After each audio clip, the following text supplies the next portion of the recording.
We're about to have our class and we're going to be learning how to make a wild cherry syrup for our families. And so I came out here to Hudson Valley to the farm so that I can go ahead and harvest this and bring it for the class.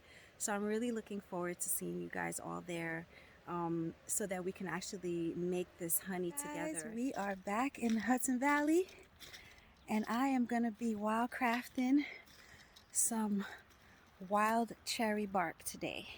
This is the main ingredient for cherry syrup, which I have been making for my son since I learned about it, which was about 3 years ago. You get the bark, then you shave it, and that is what the original cough drop is actually made from.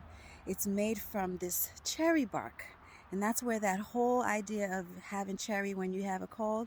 So we are putting together something for the allergy season. We just came off of the pandemic, so we want to keep our lungs strong and our bronchial strong. So I thought this would be a wonderful thing to teach how to process and create a beautiful syrup of honey, maybe some bee pollen, but the base is going to be wild cherry. So hang out with me. We're going to go collect it and I'll show you guys a little bit about how we put it together. All right guys, I'm here. I just got into the field so that I can go ahead and find these trees, which I'm having a little trouble remembering because as you can see, everything is not really green just yet. So this is quite early to be picking this up. So we're gonna go ahead and see what we can find. See? All right guys, this is one of the older trees. We were able to get a couple of small branches out. I just want to get a close-up of what the bark looks like. I call it dragon scales. I love it. I really feel like I just keep thinking about dragons when I see these trees. I want to show you guys just how beautiful and amazing this cherry bark is. The way that you process it, when we get back into the kitchen, I'll show you guys how I actually process it for medicine. But the part of the bark that's important here is you can see, I'm just going to use the tip of my machete here. Let's see if I can pull. You guys can see that. Okay, now that is the part of the bark that you want to use. So you're going to use and shave off a bunch of these little pieces. See that?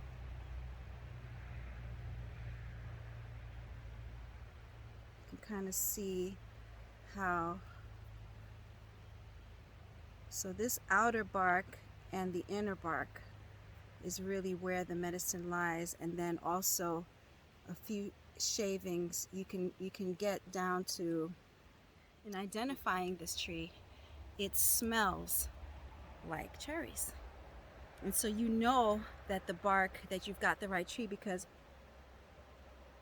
you could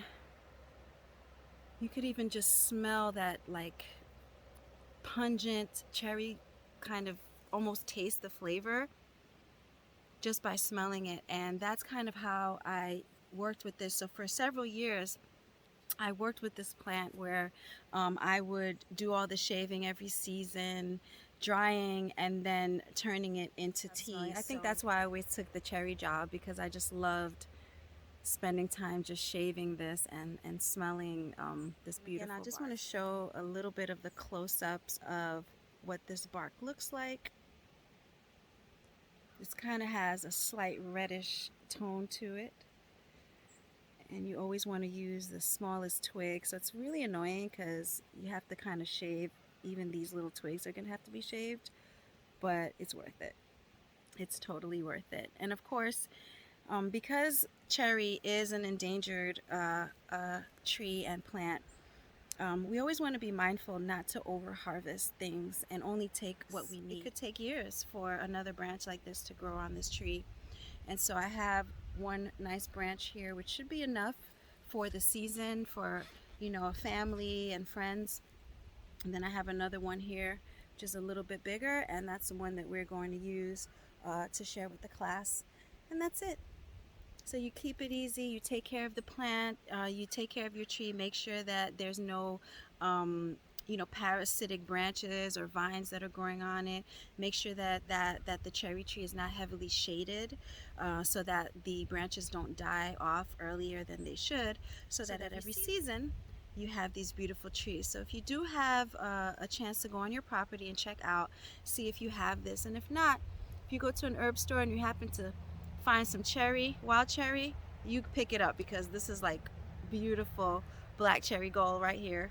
I love it. So I hope you guys enjoyed the time learning about the cherry with me, and I'll see you guys in the kitchen.